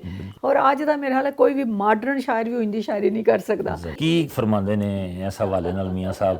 ਮੀਆਂ ਮੁਹੰਮਦ ਬਖਸ਼ ਦਾ ਪਹਿਲੇ ਤਾਂ ਸਭ ਤੋਂ ਪਹਿਲਾ ਸ਼ੇਰ ਜਿਹੜਾ ਹੈ ਨਾ ਸੈਫੁਲ ਮਲੂਕ 'ਚ ਹੈ, ਉਹ ਮੇਰੇ ਹਾਲ ਹੈ ਕਿ ਹਰ ਬੰਦਾ ਹੀ ਪੜ੍ਹਦਾ ਹੈ। ਤਕਰੀਰ ਦੇ ਸ਼ੁਰੂ 'ਚ ਹੋਵੇ ਜਾਂ ਕੁਝ ਕਿ ਅਵਲ ਹਮਦ ਸਨਾ ਇਲਾਹੀ ਜੋ ਮਾਲਿਕ ਹਰ ਦਾ, ਉਸ ਦਾ ਨਾਮ ਚਤਾਰਨ ਵਾਲਾ ਹਰ ਮੈਦਾਨ ਨਾ ਹਰਦਾ। ਔਰ ਲੋਏ ਲੋਏ ਭਰ ਲੈ ਕੁੜੀਏ ਜੇ ਤੁਧ ਪਾਂਡਾ ਭਰਨਾ, ਲੋਏ ਲੋਏ ਭਰ ਲੈ ਕੁੜੀਏ ਜੇ ਤੁਧ ਪਾਂਡਾ ਭਰਨਾ, ਸ਼ਾਮ ਪਈ ਬਿਨ ਸ਼ਾਮ ਮੁਹੰਮਦ ਕਰ ਜਾਂਦੀ ਨੇ ਡਰਨਾ, ਸ਼ਾਮ ਪਈ ਬਿਨ ਸ਼ਾਮ ਮੁਹੰਮਦ ਕਰ ਜਾਂਦੀ ਨੇ ਡਰਨਾ। ਔਰ ਦੁਸ਼ਮਣ ਮਰੇ ਤੇ ਖੁਸ਼ੀ ਨਾ ਕਰੀਏ ਸਜਣਾ ਵੀ ਮਰ ਜਾਣਾ, ਦੁਸ਼ਮਣ ਮਰੇ ਤੇ ਖੁਸ਼ੀ ਨਾ ਕਰੀਏ ਸਜਣਾ ਵੀ ਮਰ ਜਾਣਾ, ਡੀਗਰ ਤੇ ਦਿਨ ਗਿਆ ਮੁਹੰਮਦ ਔੜਕ ਨੂੰ ਡੁੱਬ ਜਾਣਾ। ਇਹ ਇੱਕ ਹਕੀਕਤਾਂ ਨੇ ਕਿ ਬੜੀਆਂ ਗਹਿਰੀਆਂ ਗੱਲਾਂ ਉਹਨਾਂ ਦੀਆਂ ਨੇ ਮੀਆਂ ਸਾਹਿਬ ਦੀ ਰੋਮਾਨਵੀ ਸ਼ਾਇਰੀ ਦੇ ਹਵਾਲੇ ਨਾਲ। ਤੇ ਰੋਮਾਨਵੀ ਸ਼ਾਇਰੀ ਦਾ ਤੁਸੀਂ ਖੁਦ ਜ਼ਿਕਰ ਕੀਤਾ ਤੇ ਉਹਦੇ ਵਿੱਚ ਤੁਸੀਂ ਦੱਸਿਆ ਕਿ ਬਕਾਇਦਾ ਮਰਦ ਔਰ ਔਰਤ ਦੀ ਮੁਹੱਬਤ ਦਾ ਜਿਹੜਾ ਉਹਨਾਂ ਨੇ ਬੜੀ ਇਹਦੇ ਉੱਤੇ ਕਾਫੀ ਸ਼ਾਇਰੀ ਕੀਤੀ। ਤੁਸੀਂ ਉਹਨਾਂ ਤੋਂ ਬਹੁਤ ਮੁਤਾਸਰ ਵੀ ਹੋ, ਉਹਨਾਂ ਦੇ ਉੱਤੇ ਤੁਸੀਂ PhD ਵੀ ਕੀਤੀ। ਤੁਸੀਂ ਸਮਝਦੇ ਹੋ ਕਿ ਇਹ ਜਿਹੜੀ ਮਰਦ ਔਰ ਔਰਤ ਦੀ ਮੁਹੱਬਤ ਹੈ, ਇਹ ਕਦੀ ਤੁਸੀਂ ਆਪ ਵੀ ਕੀਤੀ ਮੁਹੱਬਤ? ਨਹੀਂ, ਮੁਹੱਬਤ ਤੇ ਮੇਰੇ ਹਾਲ ਹੈ ਕਿ ਕੋਈ ਵੀ ਦਿਲ ਐਸਾ ਨਹੀਂ ਹੁੰਦਾ ਜਿਹੜਾ ਮੁਹੱਬਤ ਨਾ ਕਰੇ। ਹਾਂ, ਬਲਕਿ ਮੁਹੱਬਤਾਂ ਕਿ ਇਹ ਵੀ ਇੱਕ ਗਲਤ ਗੱਲ ਹੈ ਕਿ ਬੰਦਾ ਇੱਕੋ ਹੀ ਮੁਹੱਬਤ ਕਰਦਾ ਹੈ। ਸਹੀ ਹੈ। ਇਨਸਾਨ ਹਰ ਦੌਰ ਵਿੱਚ ਉਹਦੇ ਤੇ ਬਹੁਤ ਸਾਰੇ ਰਵੱਈਏ, ਰੁਝਾਨ, ਦਾਨਿਸ਼, ਕਿਉਂਕਿ ਇਨਸਾਨ ਇੱਕੋ ਜਿਹਾ ਕਦੀ ਨਹੀਂ ਰਹਿੰਦਾ ਨਾ। ਤੇ ਇੱਕ ਤੁਸੀਂ 20-21 ਸਾਲ ਦਾ ਬੰਦਾ ਮੀਆਂ ਸਾਹਿਬ ਦੀ ਇਹਦੇ ਜਿਹੜਾ ਇਸ਼ਕ ਦਾ ਮੈਂ ਸਾਰਾ ਤਸੱਵਰ ਮੇਰੇ ਥੀਸਿਸ ਦਾ ਉਨਵਾਨ ਹੀ ਸੀ ਫਿਲਾਸਫੀ ਆਫ ਡਿਵਾਈਨ ਲਵ, ਯਾਨੀ ਇਸ਼ਕ ਹਕੀਕੀ। ਅੱਛਾ। ਤੇ ਉਹਦੇ ਵਿੱਚ ਜਦੋਂ ਮੈਂ ਪੜ੍ਹਿਆ ਸਾਰਾ ਔਰ ਮੈਂ ਇੱਕ ਜਿਹੜਾ ਉਹਦੇ 'ਚ ਨਤੀਜਾ ਵੀ ਕੱਢਿਆ ਕਿ ਤੁਸੀਂ ਦੇਖੋ ਇੱਕ 20-21 ਸਾਲ ਦਾ ਬੱਚਾ ਹੈ ਜਾਂ ਬੱਚੀ ਹੈ ਤੇ ਉਹ ਅਗਰ ਕਿਸੇ ਇਸ਼ਕ ਦਾ ਸ਼ਿਕਾਰ ਹੁੰਦੀ ਹੈ ਤਾਂ ਇਸ਼ਕ ਨਹੀਂ ਹੁੰਦਾ, ਉਹ ਜਜ਼ਬਾਤੀ ਫੈਸਲਾ ਹੁੰਦਾ ਹੈ। ਕਿਉਂਕਿ ਤੁਸੀਂ ਉਹ ਇੱਕ ਵਕਤ ਹੈ, ਇੱਕ ਅਹਿਸਾਸ ਐਸਾ ਹੈ ਕਿ ਉਹ ਸਮਝਦਾ ਹੈ ਕਿ ਨਹੀਂ ਬਸ ਇਹ ਹੀ ਆਖਰੀ ਚੀਜ਼ ਹੈ। ਲੇਕਿਨ ਉਹਨੂੰ ਤੁਸੀਂ ਇਹ ਦੇਖੋ ਕਿ ਅਗਰ ਇੱਕ ਬੰਦਾ ਕੂਪ ਹਨੇਰੇ 'ਚ ਹੋਵੇ ਤੇ ਉਹਦੇ ਸਾਹਮਣੇ ਜੁਗਨੂ ਆਵੇਗਾ ਤਾਂ ਕਹੇਗਾ ਇਹ ਰੋਸ਼ਨੀ ਹੈ। ਅਗਰ ਉਹਦੇ ਸਾਹਮਣੇ ਲਾਲਟੈਨ ਆ ਜਾਏ ਤਾਂ ਕਹੇਗਾ ਨਹੀਂ ਇਹ ਰੋਸ਼ਨੀ ਸੀ। ਫਿਰ ਜਦੋਂ ਸੂਰਜ ਚਾੜਾ ਹੁੰਦਾ ਹੈ, ਦੇਹ ਚਾੜਾ ਹੁੰਦਾ ਤਾਂ ਕਹਿੰਦਾ ਨਹੀਂ ਉਹ ਤੇ ਸਾਰੀਆਂ ਖਤਮ ਹੋ ਗਈਆਂ। ਤੇ ਹੁਣ ਇਹ ਦੇਖਣਾ ਹੈ ਕਿ ਤੁਹਾਡੀ ਜ਼ਿੰਦਗੀ 'ਚ ਦੇਹ ਕਦੋਂ ਚੜ੍ਹਦਾ ਹੈ, ਸੂਰਜ ਕਦੋਂ ਚੜ੍ਹਦਾ ਹੈ, ਚੰਨ ਕਦੋਂ ਚੜ੍ਹਦਾ ਹੈ। ਤੇ ਫਿਰ ਉਹ ਪੁਰਾਣੀਆਂ ਮੁਹੱਬਤਾਂ ਜਿਹੜੀਆਂ ਹੁੰਦੀਆਂ ਨੇ ਉਹ ਤੁਹਾਨੂੰ ਜਜ਼ਬਾਤੀ ਵਾਬਸਤਗੀ, ਵਕਤੀ ਵਾਬਸਤਗੀ ਲੱਗਣ ਲੱਗ ਪੈਂਦੀ ਹੈ। ਕਿਉਂਕਿ ਜਿਹੜਾ ਇਸ਼ਕ ਹੈ, ਇਸ਼ਕ ਸਿਰਫ ਤੁਹਾਡਾ ਕਿਸੇ ਦੀ ਹੁਸਨ ਨਾਲ, ਜ਼ਾਹਿਰੀ ਹੁਸਨ ਨਾਲ, ਕਿਸੇ ਦੀਆਂ ਬਾਲਾਂ ਨਾਲ, ਕਿਸੇ ਦੀ ਉਹਦੇ ਨਾਲ ਨਹੀਂ, ਉਹ ਇਰਾਦਾ ਔਰ ਇਸ ਸੋਚ ਨਾਲ ਹੈ, ਨਜ਼ਰੀਏ ਨਾਲ ਹੈ। ਜਦੋਂ ਤੁਸੀਂ ਕਿਸੇ ਬੰਦੇ ਨੂੰ ਇਸ ਹੱਦ ਤੱਕ ਪਸੰਦ ਕਰਦੇ ਹੋ ਕਿ ਉਹਦੇ ਨਜ਼ਰੀਏ ਨਾਲ ਜੁੜ ਜਾਂਦੇ ਹੋ, ਉਹਦੀ ਸੋਚ ਨਾਲ ਜੁੜ ਜਾਂਦੇ ਹੋ, ਉਹਦੀ ਖੈਰ ਨਾਲ ਜੁੜ ਜਾਂਦੇ ਹੋ, ਫਿਰ ਉਹ ਇਸ਼ਕ ਬਣਦਾ ਹੈ। ਫਿਰ ਪਿੱਛੇ ਨਹੀਂ ਪਰਤਦਾ ਬੰਦਾ। ਠੀਕ ਹੈ ਡਾਕਟਰ ਸਾਹਿਬ, ਤੁਸੀਂ ਲਿਖਿਆ ਵੀ, ਤੁਸੀਂ ਸ਼ਾਇਰੀ ਵੀ ਕੀਤੀ, ਤੇ ਇਹ ਲਿਖਣ ਦਾ ਤੇ ਸ਼ਾਇਰੀ ਦਾ ਰੁਝਾਨ ਕਿਸ ਤਰ੍ਹਾਂ ਪੈਦਾ ਹੋਇਆ? ਕਿਆ ਕੋਈ ਤੁਹਾਡੇ ਖਾਨਦਾਨ ਦੇ ਵਿੱਚ ਵੀ ਕੋਈ ਇਹੋ ਜਿਹਾ ਮਤਲਬ ਰੁਝਾਨ ਮੌਜੂਦ ਸੀ ਜਾਂ ਸਿਰਫ ਤੁਹਾਡੇ 'ਚ ਸਿਰਫ ਹੀ ਇਹ ਚੀਜ਼ ਆਈ? ਨਹੀਂ, ਬਿਲਕੁਲ ਵੀ ਨਹੀਂ। ਸਾਡੇ ਤੇ ਕੋਈ ਕਿਤਾਬ ਹੀ ਨਹੀਂ ਸੀ। ਮੈਨੂੰ ਜਿਹੜੀ ਯਾਦ ਹੈ ਕਿ ਮੈਂ ਜਦੋਂ ਮੈਨੂੰ ਦਾਖਲ ਕਰਾਇਆ ਗਿਆ ਪਿੰਡ ਦਾ ਵਾਹਿਦ ਪ੍ਰਾਇਮਰੀ ਸਕੂਲ ਜਿਹੜਾ ਕੁੜੀਆਂ ਮੁੰਡਿਆਂ ਦਾ ਇਕੱਠਾ ਹੀ ਸੀ, ਔਰ ਉਹਦੇ 'ਚ ਮੈਂ ਪੜ੍ਹਿਆ ਜਾ ਕੇ, ਤੇ ਉਹ ਕਿਤਾਬਾਂ ਮੇਰੇ ਲਈ ਪਹਿਲੀ ਵਾਰੀ ਤੱਕਣ ਵਾਲੀਆਂ ਕਿਤਾਬਾਂ ਸਨ। ਉਸ ਤੋਂ ਪਹਿਲਾਂ ਮੈਂ ਕਿਤਾਬ ਤੱਕੀ ਨਹੀਂ ਸੀ। ਸਾਡੇ ਘਰ ਸਿਰਫ ਕੁਰਾਨ ਪਾਕ ਸੀ ਜਿਹੜੇ ਮੇਰੀ ਵਾਲਦਾ ਪੜ੍ਹਦੇ ਸਨ, ਔਰ ਅਸੀਂ ਕਾਇਦਾ ਸ਼ਾਇਦਾ ਪੜ੍ਹਦੇ ਸਾਂ ਸ਼ੁਰੂ ਤੋਂ, ਜ਼ਾਹਿਰ ਹੈ ਤੁਹਾਨੂੰ ਪਤਾ ਹੈ। ਲੇਕਿਨ ਕਿਤਾਬ ਦੀ ਸ਼ਕਲ ਮੈਂ ਆਪਣੇ ਕਲਾਸ 'ਚ ਜਾ ਕੇ ਪਹਿਲੀ ਵਾਰੀ ਤੱਕੀ ਹੈ। ਔਰ ਜਦੋਂ ਮੈਂ 6ਵੀਂ ਜਮਾਤ 'ਚ ਪੜ੍ਹਦੀ ਸਾਂ ਉਦੋਂ ਮੈਂ ਆਪਣੇ ਨਾਂ ਦੇ ਨਾਲ ਤਖੱਲਸ ਰੱਖਿਆ ਸਦਫ। ਤੇ ਉਹ ਕਿਧਰੇ ਮੈਂ ਸੁਣਿਆ ਹੋਣਾ ਤਾਂ ਰੱਖ ਲਿਆ। ਤੇ ਮੈਂ ਸ਼ਾਇਰੀ ਬਕਾਇਦਾ ਜਿਹੜੀ ਮੈਨੂੰ ਯਾਦ ਹੈ ਕਿ ਮੈਂ ਸੁਣਾਉਂਦੀ ਸਾਂ ਆਪਣੀ ਕਲਾਸ 'ਚ। ਤੇ ਫਿਰ ਮੈਂ ਕਿਹਾ ਕਿ ਸ਼ਾਇਰ ਦਾ ਤਖੱਲਸ ਹੁੰਦਾ ਤੇ ਮੈਂ ਤਖੱਲਸ ਵੀ ਰੱਖਿਆ, ਔਰ ਉਹ ਮੈਂ ਇਸਮਾਇਲ ਮੀਠੀ ਔਰ ਇਕਬਾਲ ਦੀਆਂ ਨਜ਼ਮਾਂ ਪੜ੍ਹ ਕੇ ਤੇ ਮੈਨੂੰ ਲੱਗਾ ਕਿ ਇਹੋ ਜਿਹੀਆਂ ਚੀਜ਼ਾਂ ਮੈਂ ਲਿਖ ਸਕਦੀ ਹਾਂ।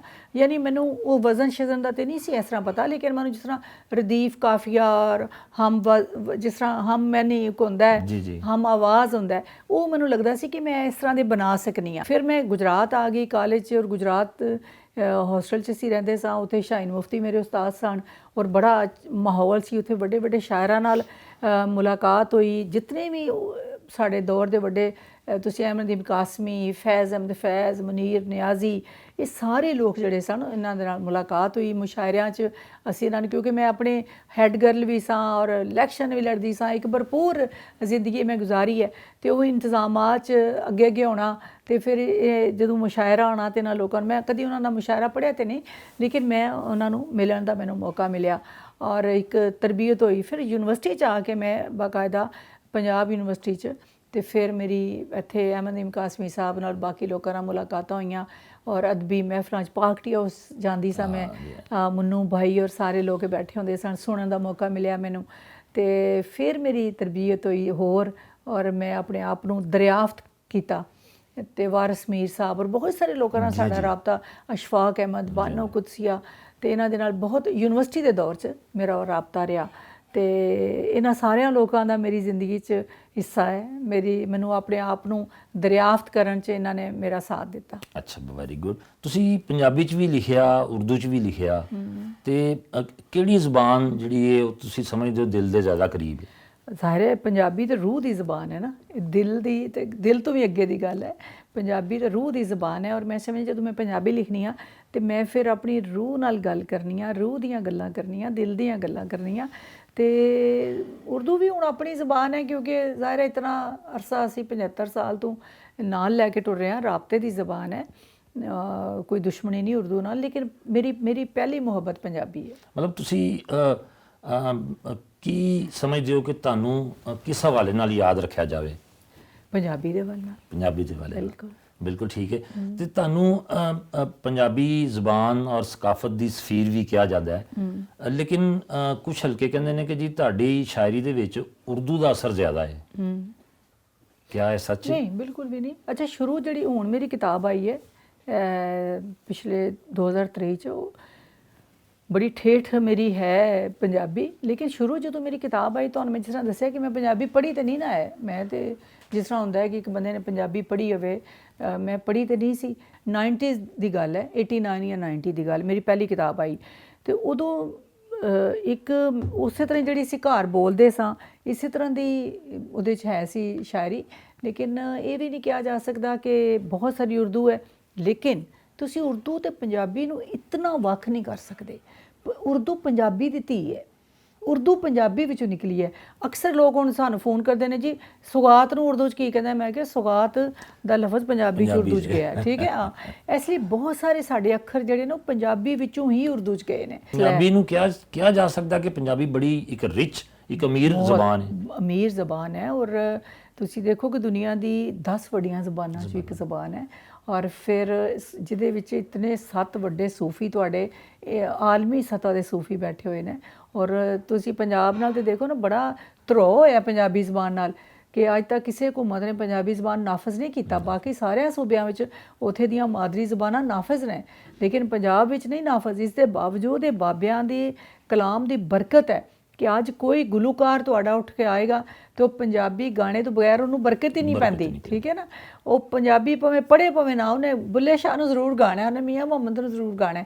ਤੇ ਇਸ ਲਈ ਮੈਂ ਸਮਝਦੀ ਹਾਂ ਕਿ ਜਿਸ ਜ਼ਬਾਨ ਦੀਆਂ ਨੀਆਂ ਜਿਹੜਾ ਨੇ, ਨੀਆਂ 'ਚ ਬਾਬਿਆਂ ਦਾ ਕਲਾਮ ਹੈ, ਉਹ ਕਦੀ ਨਹੀਂ ਮਾਰ ਸਕਦੀ। ਤੇ ਤੁਸੀਂ ਸਮਝਦੇ ਹੋ ਕਿ ਪੰਜਾਬੀ ਜ਼ਬਾਨ ਦੇ ਫਰੋਗ ਨਾ ਦੇਣ ਦੇ ਵਿੱਚ ਇੱਥੇ ਦੀਆਂ ਹਕੂਮਤਾਂ ਦਾ ਕਿਰਦਾਰ ਰਿਹਾ ਹੈ? ਉਹਨਾਂ ਨੂੰ ਚਾਹੀਦਾ ਸੀ ਕਿ ਇੱਥੇ ਬਿਲਕੁਲ ਬਹੁਤ ਵੱਡਾ ਕਿਰਦਾਰ ਰਿਹਾ, ਬਲਕਿ ਹਕੂਮਤਾਂ ਮੁਜਰਮ ਨੇ, ਪੰਜਾਬੀ ਦੀਆਂ ਮੁਜਰਮ ਨੇ।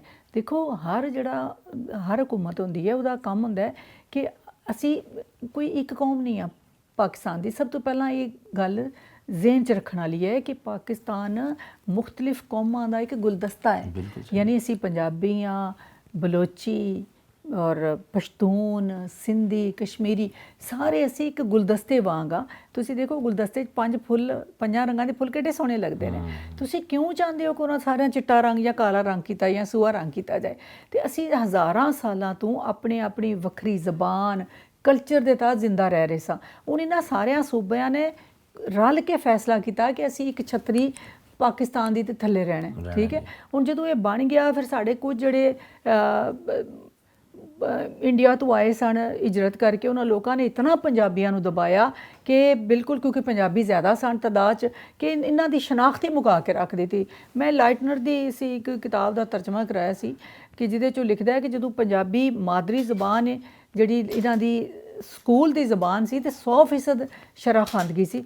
ਔਰ ਤੁਸੀਂ ਤੁਸੀਂ ਦੇਖੋ ਜਿੱਥੇ ਗਏ ਨੇ ਉੱਥੇ ਉਹਨਾਂ ਨੇ ਜਾ ਕੇ ਅੰਗਰੇਜ਼ੀ ਦੇ ਨਾਲ ਉੱਥੇ ਦੀ ਮਾਦਰੀ ਜ਼ਬਾਨ ਨੂੰ ਤਰੱਕੀ ਕੀਤੀ। ਸਿੰਧ ਦੀ ਮਿਸਾਲ ਤੁਹਾਡੇ ਸਾਹਮਣੇ, ਪੰਜਾਬ 'ਚ ਉਹਨਾਂ ਨੇ ਫੋਰਟ ਵਿਲੀਅਮ ਕਾਲਜ ਖੋਲ੍ਹਿਆ ਨਾਲ ਉਰਦੂ ਦਾ। ਔਰ ਪੰਜਾਬੀ ਦਾ ਕਾਇਦਾ ਜਿਹੜਾ ਬੰਦਾ ਵਾਪਸ ਕਰਦਾ ਸੀ ਉਹਨੂੰ ਜ਼ਿਆਦਾ ਪੈਸੇ ਦਿੱਤੇ ਜਾਂਦੇ ਸੀ, ਜਿਹੜਾ ਰਾਈਫਲ ਵਾਪਸ ਕਰਦਾ ਸੀ ਉਹਨੂੰ ਘੱਟ ਪੈਸੇ ਦਿੱਤੇ ਜਾਂਦੇ ਸਨ। ਪਹਿਲਾਂ ਅੰਗਰੇਜ਼ਾਂ ਨੇ ਤਰੋ ਕੀਤਾ, ਫਿਰ ਅੰਗਰੇਜ਼ਾਂ ਦੇ ਪੈਰਾਂ 'ਤੇ ਟੁਰਨ ਵਾਲੀਆਂ ਹਕੂਮਤਾਂ ਨੇ ਤਰੋ ਕੀਤਾ ਕਿ ਆਪਣੀ ਜ਼ਬਾਨ ਨੂੰ ਨਾਫਜ਼ ਨਹੀਂ ਕੀਤਾ। ਇਸ ਲਈ ਪੰਜਾਬੀ ਜ਼ਬਾਨ ਨਾਲ ਵੀ ਬੜਾ ਹੀ ਤਰੋ ਰਿਹਾ। ਔਰ ਸਾਰਿਆਂ ਸੂਬਿਆਂ 'ਚ ਉਦੋਂ ਹੀ ਇਹੋ ਜਿਹੇ ਇਦਾਰੇ ਬਣ ਗਏ, ਪਿਲਾਕ ਵਰਗੇ, ਜਦੋਂ ਪਾਕਿਸਤਾਨ ਬਣਿਆ।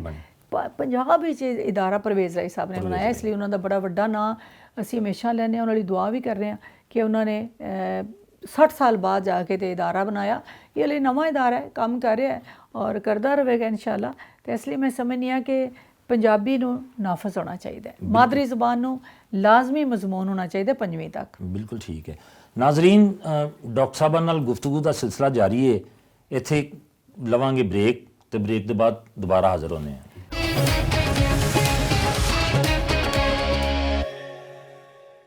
ਡਾਕਟਰ ਸਾਹਿਬਾ, ਕੁਛ ਆਪਣਾ ਕਲਾਮ ਜਿਹੜਾ ਹੈ ਤੁਸੀਂ ਲਿਖਿਆ ਹੈ ਉਹ ਵੀ ਸਾਡੇ ਵੇਖਣ ਵਾਲਿਆਂ ਵਾਸਤੇ ਪੇਸ਼ ਕਰ ਦਿਓ। ਇਹ ਮੇਰੀ ਲੇਟੈਸਟ ਜਿਹੜੀ ਕਿਤਾਬ ਹੈ ਨਾ, ਅੱਜ ਮੈਂ ਤੇਰਾ ਸੁਪਨਾ ਬਣਨਾ, ਇਹਦੇ 'ਚ ਮੈਂ ਤੁਹਾਨੂੰ ਪਹਿਲੀ ਗਜ਼ਲ ਸੁਣਾਉਣੀ ਹੈ। ਵਾਹ ਵਾਹ ਵਾਹ। ਅੱਖ ਨੁਮਾਣੀ ਸੁੰਝਮ ਸੁੰਝੀ ਖਾਲੀ ਪੱਲੇ ਹੋਏ। ਵਾਹ ਵਾਹ। ਅੱਖ ਨੁਮਾਣੀ ਸੁੰਝਮ ਸੁੰਝੀ ਖਾਲੀ ਪੱਲੇ ਹੋਏ, ਸੁਪਨੇ ਵੇਚਣ ਵਾਲਿਆਂ ਪਿੱਛੇ ਨਸ ਨਸ ਚੱਲੇ ਹੋਏ। ਜ਼ਬਰਦਸਤ। ਸੁਪਨੇ ਵੇਚਣ ਵਾਲਿਆਂ ਪਿੱਛੇ ਨਸ ਨਸ ਚੱਲੇ ਹੋਏ, ਔਰ ਉਹਦੇ ਵੱਲੇ ਤਖਤ ਮੁਰਾਦਾਂ ਸ਼ਿਮਲੇ ਚਾਨਣ ਰੋਜ਼ੀ। ਉਹਦੇ ਵੱਲੇ ਤਖਤ ਮੁਰਾਦਾਂ ਸ਼ਿਮਲੇ ਚਾਨਣ ਰੋਜ਼ੀ, ਫਿਕਰਾਂ ਭੁੱਖਾਂ ਤੇ ਜਗਰਾਤੇ ਸਾਡੇ ਵੱਲੇ ਹੋਏ। ਫਿਕਰਾਂ ਭੁੱਖਾਂ ਤੇ ਜਗਰਾਤੇ ਸਾਡੇ ਵੱਲੇ ਹੋਏ, ਔਰ ਵੇਖ ਰਹੀ ਹਾਂ ਅੱਜ ਨਵਾਂ ਹੀ ਇੱਕ ਲਾਪੇ ਦਾ ਰੰਗ। ਵੇਖ ਰਹੀ ਹਾਂ ਅੱਜ ਨਵਾਂ ਹੀ ਇੱਕ ਲਾਪੇ ਦਾ ਰੰਗ, ਇੱਕੋ ਘਰ ਦੇ ਸਾਰੇ ਜੀ ਨੇ ਕੱਲੇ ਕੱਲੇ ਹੋਏ। ਵਾਹ ਵਾਹ ਵਾਹ।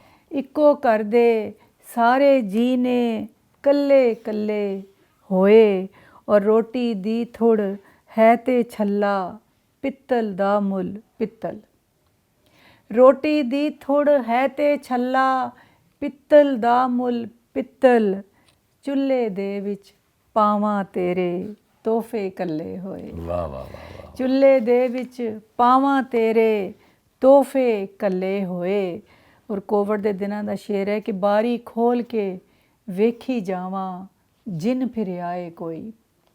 ਬਾਰੀ ਖੋਲ ਕੇ ਵੇਖੀ ਜਾਵਾਂ ਜਿਨ ਫਿਰ ਆਏ ਕੋਈ, ਖੌਫ ਦੇ ਹੱਥੋਂ ਕਿਸ ਤਰ੍ਹਾਂ ਖਾਲੀ ਗਲੀ ਮੁਹੱਲੇ ਹੋਏ। ਖੌਫ ਦੇ ਹੱਥੋਂ ਕਿਸ ਤਰ੍ਹਾਂ ਖਾਲੀ ਗਲੀ ਮੁਹੱਲੇ ਹੋਏ, ਔਰ ਉਹ ਕਹਿੰਦਾ ਸੀ ਮੇਰੀ ਗੱਲ ਤੇ ਹੀ ਭਰਵਾਸਾ ਰੱਖੀ। ਹਰ ਸਿਆਸਤਦਾਨ ਕਹਿੰਦਾ ਜੀ ਜੀ ਜੀ। ਉਹ ਕਹਿੰਦਾ ਸੀ ਮੇਰੀ ਗੱਲ ਤੇ ਹੀ ਭਰਵਾਸਾ ਰੱਖੀ, ਕੰਮ ਸਵੱਲੇ ਹੋ ਜਾਵਣਗੇ ਕੰਮ ਸਵੱਲੇ ਹੋਏ। ਵਾਹ ਵਾਹ। ਔਰ ਹੁੱਕਾ ਠੰਡਾ ਹੋ ਜਾਵਣ ਤੇ ਜੁੱਸਾ ਵਿੰਨਣ ਵਾਲਾ, ਚਾਹੁੰਦਾ ਏ ਕਿ ਹਰ ਥਾਂ ਉਹਦੀ ਬੱਲੇ ਬੱਲੇ ਹੋਏ।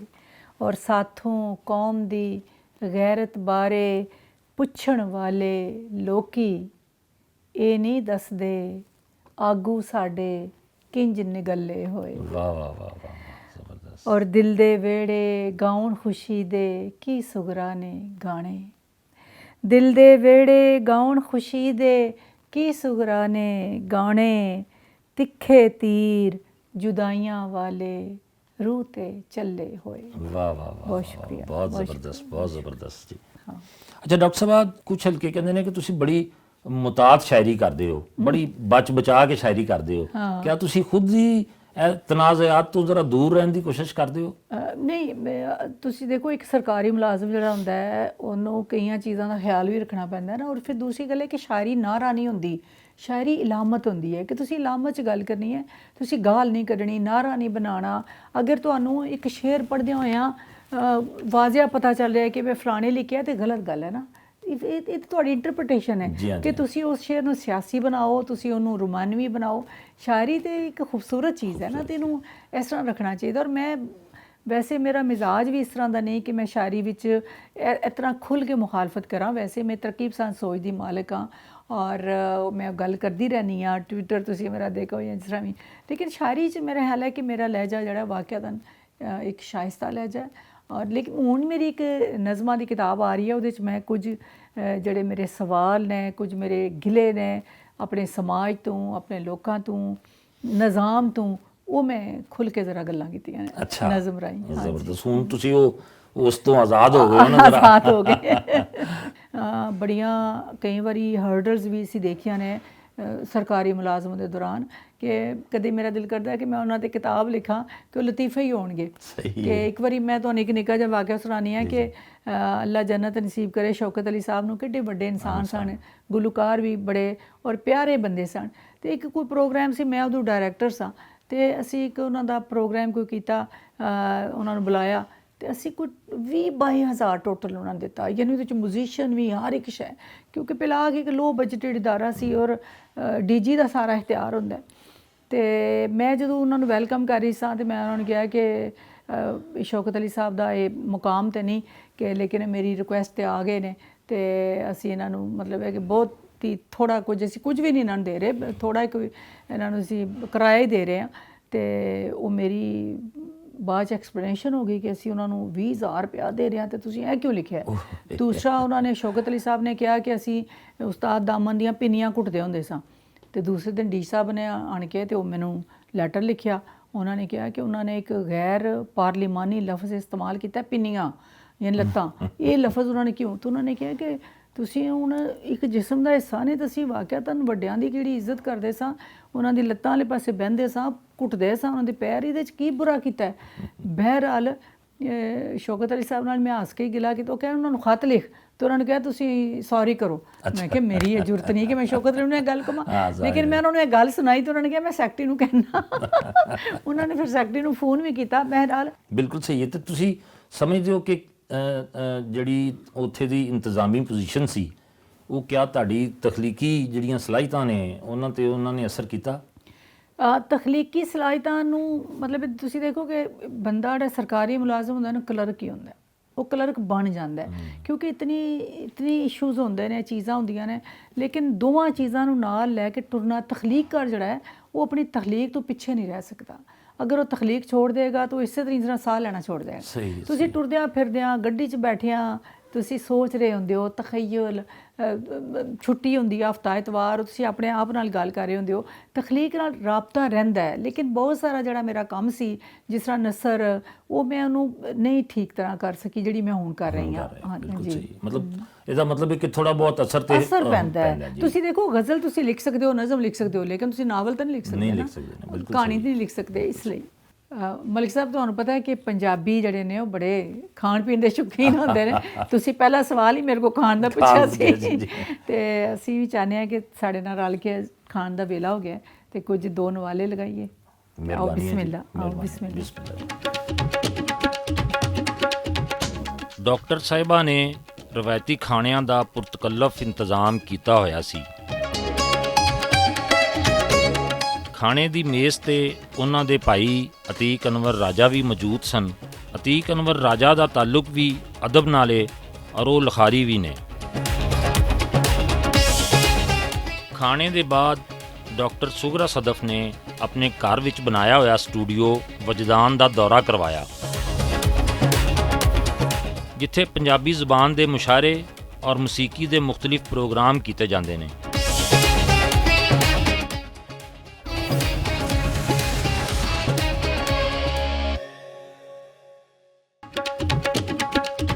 ਘਰ ਤੋਂ ਨਿਕਲ ਕੇ ਅਸੀਂ ਡਾਕਟਰ ਸਾਹਿਬਾ ਦੇ ਸਾਬਕਾ ਅਦਾਰੇ ਪਲਾਕ ਦਾ ਰੁਖ ਕੀਤਾ। ਡਾਕਟਰ ਸਾਹਿਬਾ, ਤੁਸੀਂ ਇੱਕ ਪਬਲਿਕ ਫਿਗਰ ਹੋ, ਆਵਾਮ ਤੁਹਾਡੇ ਨਾਲ ਬਹੁਤ ਪਿਆਰ ਕਰਦੇ ਨੇ।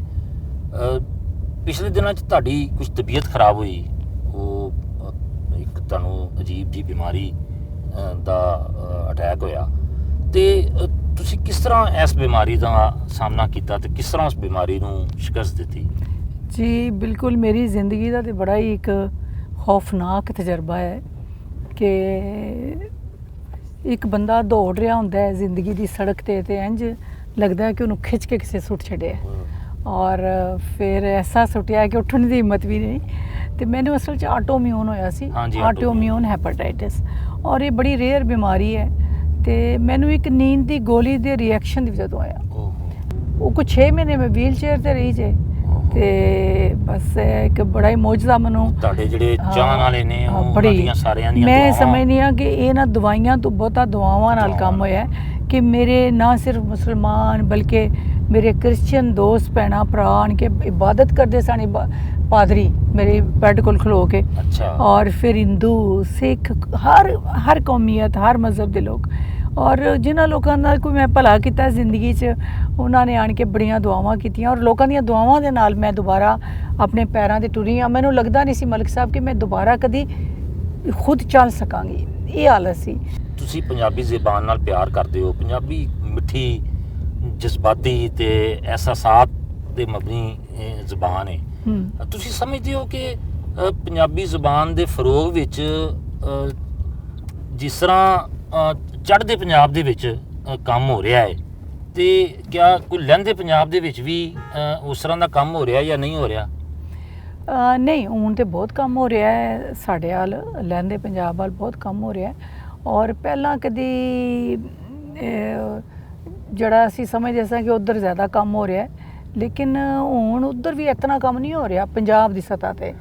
ਹਾਂ, ਕਿਉਂਕਿ ਪੰਜਾਬੀ ਪੜ੍ਹਾਈ ਵੀ ਘੱਟ ਜਾ ਰਹੀ ਹੈ ਔਰ ਮੁਖਤਲਿਫ ਯੂਨੀਵਰਸਿਟੀਆਂ 'ਚੋਂ ਖ਼ਤਮ ਕਰ ਦਿੱਤੀ ਗਈ ਹੈ, ਤੇ ਬਾਹਰ ਸਾਡੇ ਨਿਸਬਤ ਫਿਰ ਵੀ ਉੱਧਰ ਬਹੁਤ ਜ਼ਿਆਦਾ ਸਾਡੇ ਨਿਸਬਤ, ਲੇਕਿਨ ਇਹ ਵੀ ਨਹੀਂ ਕਿਹਾ ਜਾ ਸਕਦਾ ਕਿ ਸਾਡੇ ਨਿਸਬਤ ਬਹੁਤ ਹੈ।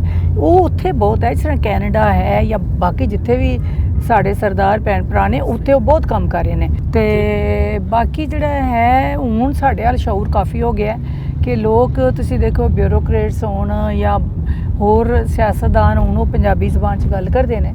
ਕਦੀ ਇਹ ਸੀ ਕਿ ਲੋਕ ਪੰਜਾਬੀ ਬੋਲਦੇ ਹੀ ਨਹੀਂ ਸਨ, ਹੈ ਨਾ। ਡਾਕਟਰ ਸਾਹਿਬ, ਪਲਾਕ ਦੇ ਵਿੱਚ ਤਜਰਬਾ ਕਿਹਦਾ ਰਿਹਾ?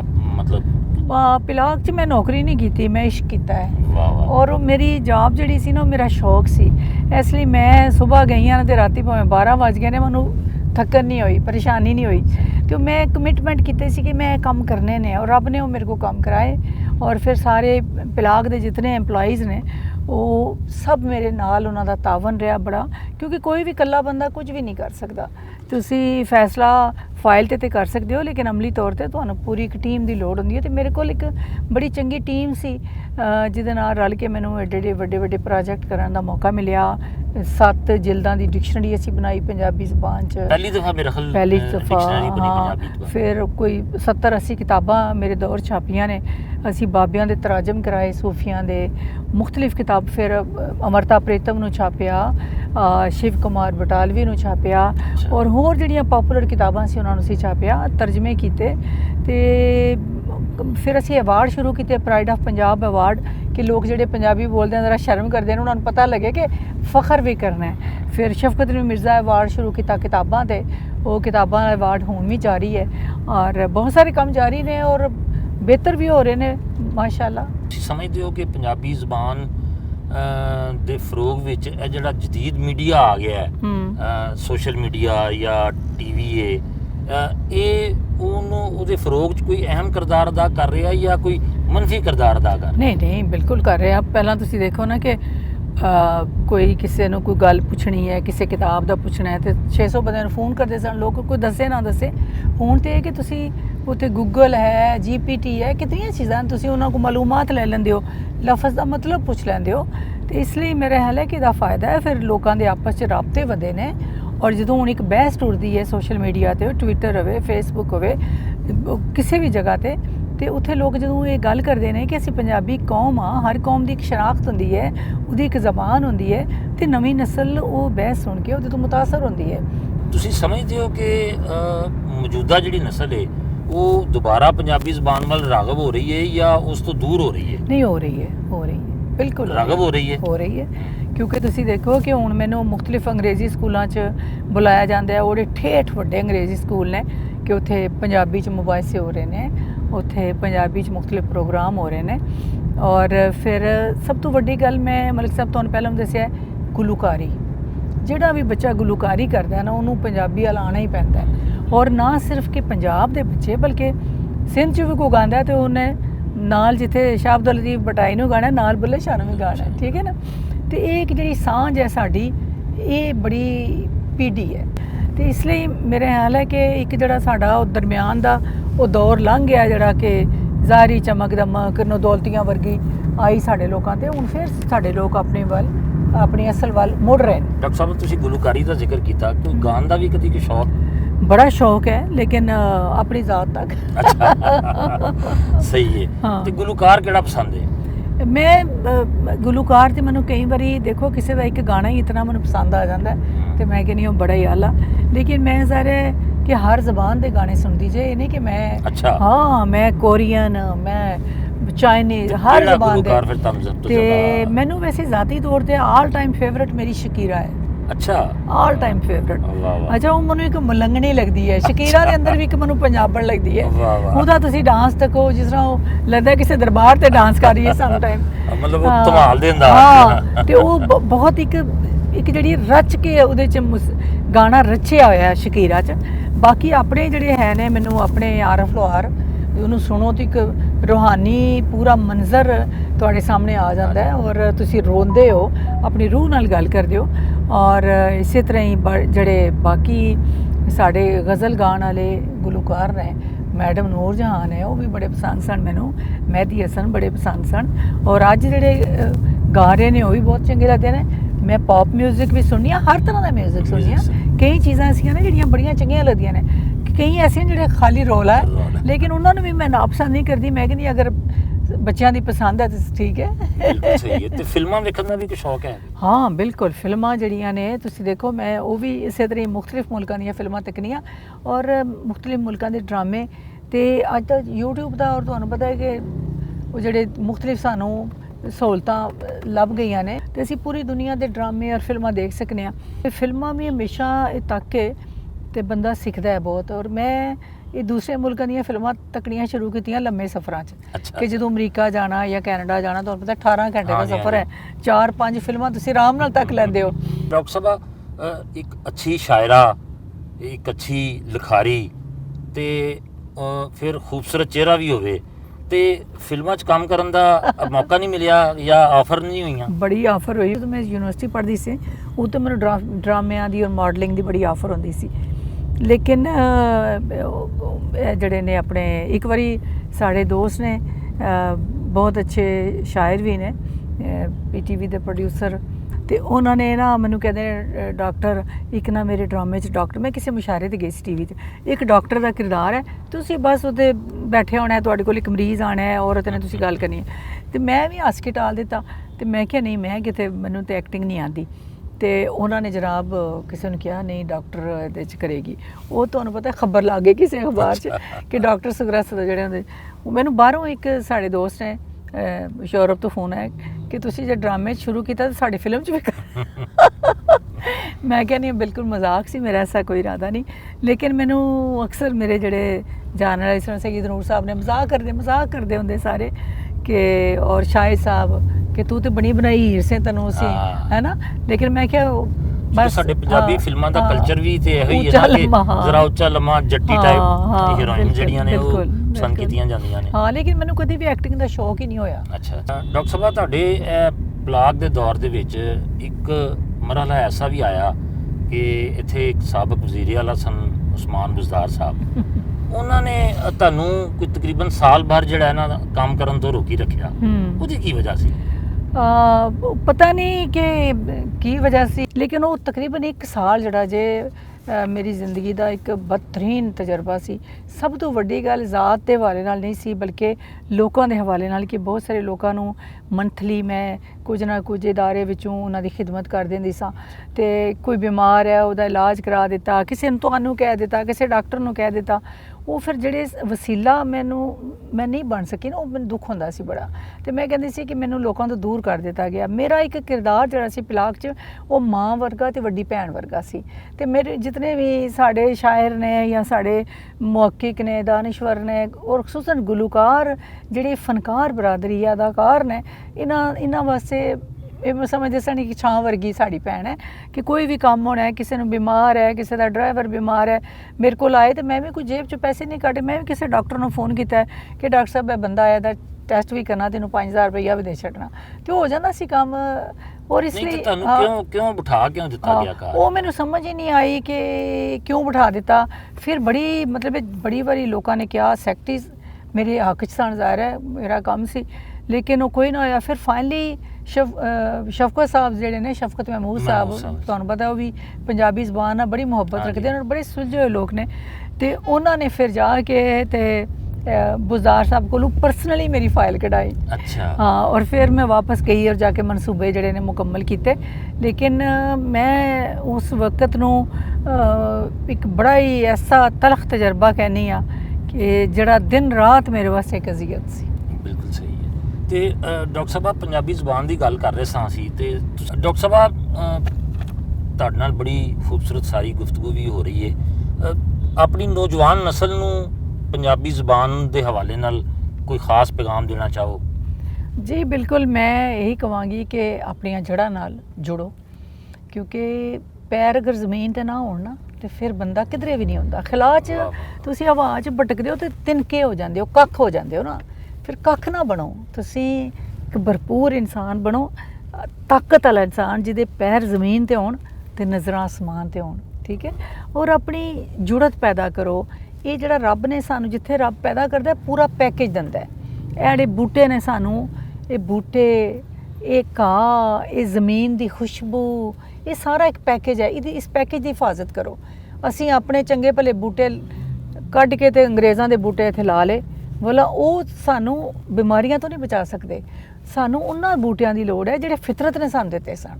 ਸਾਡੀਆਂ ਦਰੇਕਾਂ, ਕਿੱਕਰ, ਬਰਗਦ, ਸ਼ਰੀ, ਨਿੰਮ, ਇਹ ਸਾਰੇ ਬੂਟੇ ਜਿਹੜੇ ਨੇ, ਅਸੀਂ ਉਹ ਜੀ ਖੂਬਸੂਰਤੀ ਵਾਲੇ ਬੂਟੇ ਲਾ ਲਏ। ਖੂਬਸੂਰਤੀ ਨਹੀਂ, ਸਾਨੂੰ ਅਸਲ ਚਾਹੀਦਾ ਹੈ ਕਿ ਜਿਹੜੇ ਸਾਨੂੰ ਬਿਮਾਰੀਆਂ ਤੋਂ ਬਚਾਉਣ, ਜਿਹੜੇ ਸਾਡੇ ਅੰਦਰ ਤਾਕਤ ਪੈਦਾ ਕਰਨ।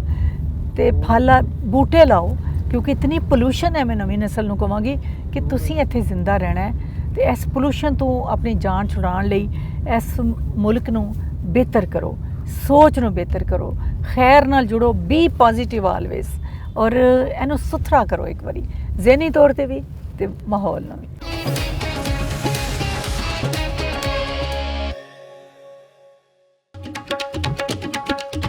ਪਲਾਕ ਪਹੁੰਚਣ 'ਤੇ ਉੱਥੇ ਦੇ ਡਾਇਰੈਕਟਰ ਆਸਮ ਚੌਧਰੀ ਨੇ ਸਾਡਾ ਇਸਤਕਬਾਲ ਕੀਤਾ, ਜਿਨ੍ਹਾਂ ਨੇ ਸਾਨੂੰ ਲਾਇਬ੍ਰੇਰੀ ਦਾ ਦੌਰਾ ਕਰਵਾਇਆ, ਜਿੱਥੇ ਡਾਕਟਰ ਸੁਗਰਾ ਸਦਫ ਨੇ ਆਪਣੇ ਪੁਰਾਣੇ ਸਾਥੀਆਂ ਨਾਲ ਮੁਲਾਕਾਤ ਵੀ ਕੀਤੀ।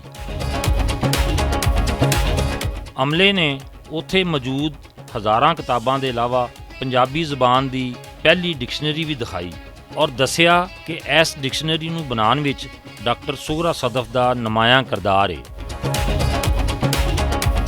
ਇਸ ਤੋਂ ਬਾਅਦ ਅਸੀਂ ਪੰਜਾਬ ਰੰਗ ਰੇਡੀਓ ਦਾ ਰੁਖ ਕੀਤਾ। ਜੀ ਡਾਕਟਰ ਸਾਹਿਬ, ਤੁਹਾਡੇ ਨਾਲ ਖਾਸੀ ਗੁਫ਼ਤਗੂ ਤੇ ਸਿਲਸਿਲਾ ਚੱਲ ਹੀ ਰਿਹਾ।